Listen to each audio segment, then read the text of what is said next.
Hallo Mario Kelterborn. Ich freue mich, dass wir uns heute doch zumindest auf digitalem Wege begegnen.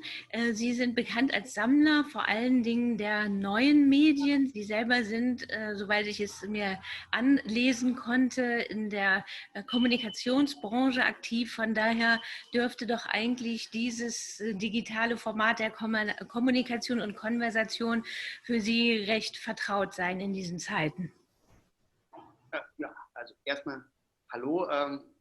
Ja, schön, dass wir das Gespräch führen. Absolut. Also ich tue mich mit den aktuellen Medien überhaupt gar nicht schwer, ehrlich gesagt. Ich kenne das seit den 90ern, da waren die Abstände in der Kommunikation noch ein bisschen größer. Dann sind wir ja sozusagen auf sicherem Parkett.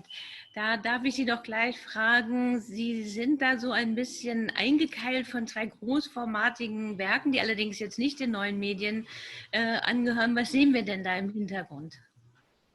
Ja, da sehen wir zwei Fotos von der Barbara Klemm, die ich persönlich sehr, sehr schätze. Und ja, unser Fokus in der Sammlung liegt tatsächlich auf den neuen Medien, auf Videoarbeiten, auf Videoinstallationen, durchaus auch mal Soundpieces. Aber Fotografie ist in der Sammlung tatsächlich auch vertreten. Und gerade zwei Fotografen, Barbara Klemm, Harald Hauswald, interessieren mich besonders, weil die halt diesen Lauf der deutschen Geschichte, also der jüngeren deutschen Geschichte, Bundesrepublik und DDR, großartig mitverfolgt haben. Und das links von mir ist eine Arbeit vom Berliner Kulturbrunnen von 73, von den Weltfestspielen, die damals in Ostberlin stattfanden. Und das rechts ist ein großformatiges Bild der Mauer, aber schon wie dieser Mann dort suggeriert, da ist tatsächlich ein Loch reingeschnitten. Wir können also feststellen, dass das wohl eher nach dem November 89 war. Ja, vielen Dank für die kleine Einführung in das Bild. Ich habe auch gelesen, dass Sie zu den neuen Medien, also zu den bewegten Medien gekommen sind, weil Sie sich eben für die Bilder und die Geschichten interessieren, die da drin stecken. Und so haben Sie ja jetzt schon ein bisschen erzählt, was für eine Geschichte in diesen beiden Werken steht. Wie kam Ihre starke Affinität zu den neuen Medien zustande? Gab es da ein Initiationserlebnis? Na, Initiation glaube ich nicht wirklich. Was für mich gilt, das haben Sie wahrscheinlich gelesen, ich bin ja in Ostberlin aufgewachsen. Und wir wissen nun alle, dass das Reisen für uns so gut wie unmöglich war. Also ich habe in der gesamten DDR-Zeit, ich habe 20 Jahre dort verbracht, bis die Mauer fiel. Und in der Zeit bin ich ein einziges Mal nach Prag gefahren. Das war also meine Auslandskenntnis. Und ich sage immer, Filme und Kino waren mein Fenster zur Welt. Also das hat mich nicht nur geprägt, das hat mich gelehrt. Dort habe ich gesehen, wie die Welt nicht nur aussieht, sondern auch funktioniert. Und ich glaube, diese Liebe zum Bewegtbild, diese Liebe zum Film habe ich einfach mit in die Kunst übernommen. Also für mich ist das völlig Normales, mit Bewegtbild umzugehen. Insofern tue ich mich auch wahnsinnig leicht damit, das als ein Kunstmedium anzuerkennen, wenngleich es nicht physisch ist. Und verfolgen Sie auch heute noch speziell, was eben im östlichen Teil Deutschlands passiert? Oder würden Sie sagen, inzwischen hat der Kunstbetrieb beide, sagen wir mal, Mentalitätsräume sozusagen nivelliert? Gute Frage. Gute Frage. Für mich auf keinen Fall nivelliert. Ich glaube, was mich geprägt hat, ist in Ostberlin dieses permanente Ausgesetztsein von zwei unterschiedlichen Systemen. Also ich habe in Ostberlin West Fernsehen geschaut und Sie wissen, das ging. Das war jetzt in Karl-Marx-Stadt schwieriger, aber in Ostberlin ging das natürlich. Und auf der anderen Seite habe ich ostdeutsche Presse gelesen und da wurden oft gleiche Situationen unterschiedlich interpretiert. Und ich glaube, das hat dafür gesorgt, dass man sich mit den gegebenen Informationen kritisch auseinandersetzt. Und das mache ich noch heute. Und das ist auch tatsächlich was ich von Kunst erwarte. Also ich mag dieses Plakative, hier ist was und denk jetzt bitte das oder jenes. Das finde ich ein bisschen wenig. Also ich glaube, man darf da durchaus sich an Kunst erfreuen, die anderen die Möglichkeit gibt, ein bisschen quer zu denken oder mehr als eine Meinung zuzulassen. Und neue Medien nochmal als Schlagwort in zwei Richtungen.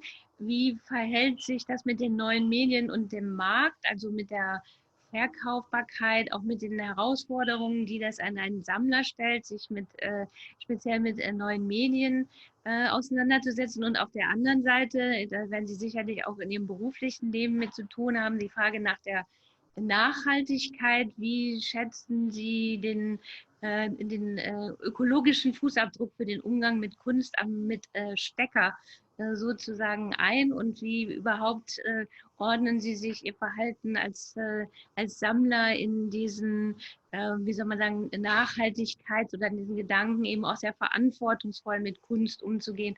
Das ist natürlich eine Fragestellung, die in diesen Zeiten nach Corona und dem verstärkten Nachdenken natürlich ganz virulent ist. Aber gehen wir vielleicht doch zurück zu dem ersten Teil meiner Frage.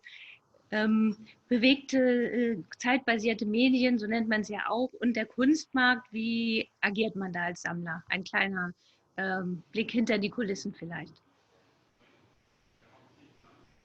Ja, für mich ist die Frage fast ein bisschen ungewöhnlich, wenn ich es so sagen darf, weil man sieht was und man interessiert sich dafür und man spricht über die Konditionen und dann erwirbt man es einfach und kriegt ein Zertifikat und eine Festplatte oder einen USB-Stick, oder wenn es eine Installation ist, gibt es dazu noch eine Installationsanleitung. Und einerseits, ja, braucht man Abspielgeräte. Da bin ich tatsächlich der festen Überzeugung, dass wir alles basiert auf Nullen und Einsen. Ich glaube also, dass wir auch die aktuellen Medien, wenn es wichtige Arbeiten sind, dann müssen wir uns einfach als Sammler zusammen mit den Künstlern und den Institutionen einfach darum kümmern, dass die erhalten bleiben, dass die also immer wieder auf vielleicht ein neues Format übertragen werden. Einige Künstler, bei mir zum Beispiel Gary Hill, und seine Arbeiten habe ich alle in 4 verschiedenen Bildformaten, 2 eher nordamerikanischen und 2 europäischen. Die laufen immer. Es ist konservatorisch, glaube ich, seitdem die Medien digital geworden sind, auch einfacher. Ich habe leider auch ein paar alte Arbeiten aus den mittleren 70er Jahren, die sind nicht mehr richtig zurückholbar. Die sind also die sind zerstört.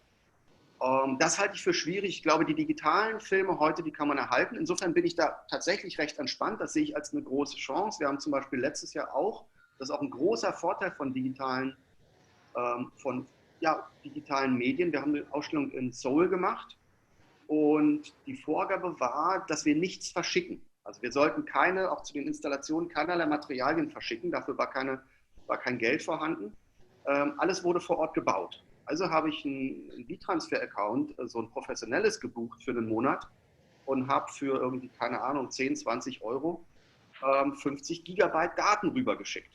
Die wurden dort runtergeladen, installiert und 2 Wochen später war alles wunderbar fertig. Also das ist ein Riesenvorteil. Sie haben die zweite Frage zu diesem ökologischen Fußabdruck weggenommen. Ich will sie ein kleines bisschen noch mal vorholen, weil ich finde die sehr, sehr spannend. Weil ich glaube, dass wir in der aktuellen Situation, jetzt mal ex-Corona, ich glaube tatsächlich, dass wir übertreiben. Wir wissen, also ja, Geschichte wiederholt sich zum einen, aber wir wissen auch aus der Vergangenheit, dass beispielsweise die Energienutzung immer wieder zugenommen hat. Wenn wir neue Technologien entwickelt haben, als wir das Öl fanden vor 150 Jahren, hat die Energienutzung enorm zugenommen. Was ich also glaube, und da ist der Sprung zur Kunst für mich ein wichtiger, ich glaube, dass Kunst dazu beiträgt, dass wir uns unserer Probleme noch besser bewusst werden. Aber ich glaube noch viel mehr, dass Kunst es schafft, kreative Lösungen zu unterstützen.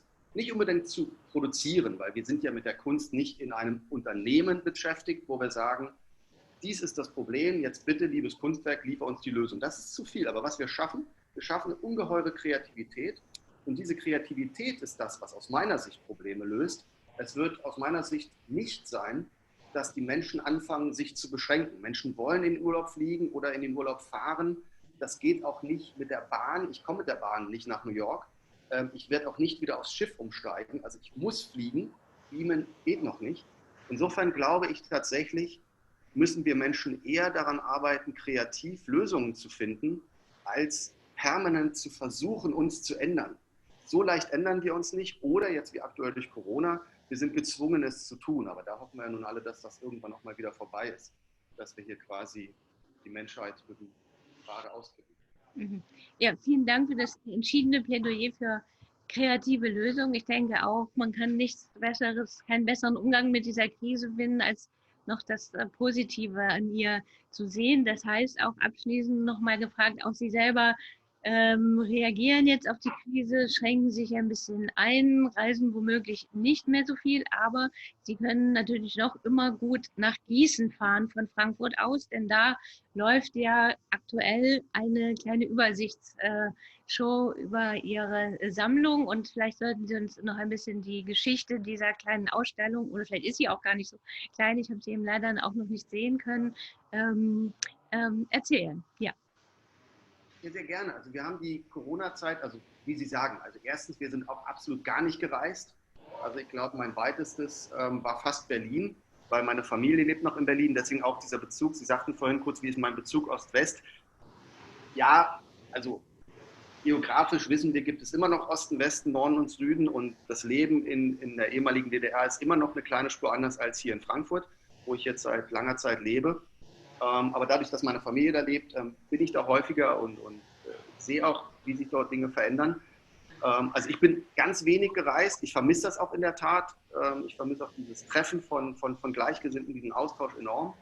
Wir haben die Zeit tatsächlich genutzt, um Kataloge fertigzustellen. Und es kam eben tatsächlich die Anfrage aus Gießen, ob wir nicht eine kleine Show machen wollen. Das ist eine wunderschöne Halle in Gießen, die, finde ich, durchaus nicht ganz so leicht zu bespielen ist, weil es eine große Halle ist mit ein paar kleineren, flacheren Stellwänden. Also die ist, glaube ich, um die 6 Meter hoch.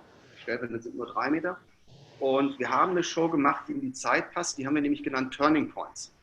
Weil, wie wir alle auch Corona einschätzen, das kann jeder für sich tun, was wir sehr wohl wissen, und ich glaube, das steht fest, durch diese Situation hat sich was verändert. Also wir gehen jetzt doch mit Situationen, oder wir kommen in Situationen, die uns sehr viel Kreativität abverlangt und auch sehr viel Geduld abverlangt. Und wir wollten in der Ausstellung auf, ja, nicht sehr plakativ, aber einfach mal darauf hinweisen, dass es Änderungen einfach immer gibt. Also dass es sowohl Wendepunkte im eigenen Leben gibt, aber auch im überregionalen oder im globalen Maßstab. Also wir haben dort beispielsweise eine Arbeit von Gary Hill gezeigt, Pacifier, wo er diese beiden Hiroshima-Bomben nachbaut und also die Nagasaki-Bombe und die Hiroshima-Bombe fällt man natürlich nachbaut. Eine lässt er aus 10 Meter Höhe in Ultra-Slow-Motion gefilmt fallen und dann explodiert die und die macht was in unserer Sammlung oft passiert. Diese Videoarbeit ist sehr schön anzuschauen. Sie hat eine hohe Ästhetik, ein hohes Maß an Ästhetik und gleichzeitig diese unglaubliche Brutalität des Ereignisses. Und das haben wir oft in der Sammlung, weil wir glauben, dass man über diese Schönheit von Dingen auch den Bezug zum Inhalt kriegt und sich dann dadurch auch mehr damit auseinandersetzt. Und da gibt es einige Arbeiten, die wir dort in Gießen so gespielt haben. Das war eine relativ kleine Show, ohne Malerei, ohne Fotografie, tatsächlich nur einiges an Skulpturen und einiges an Installationen, insgesamt 25 Arbeiten. Mehr hat der Raum auch gar nicht vertragen, weil wenn die Installationen ein bisschen größer sind, dann wissen Sie, muss man ja wahnsinnig aufpassen in diesem offenen Raum, wie diese Blickachsen und so weiter funktioniert. Also das hat viel Freude gemacht. Aber auch da wussten wir vorher, und so ist es eingetreten, normalerweise ist Gießen ist immer noch eine Universitätsstadt mit vielen auch interessierten Schülern obendrauf.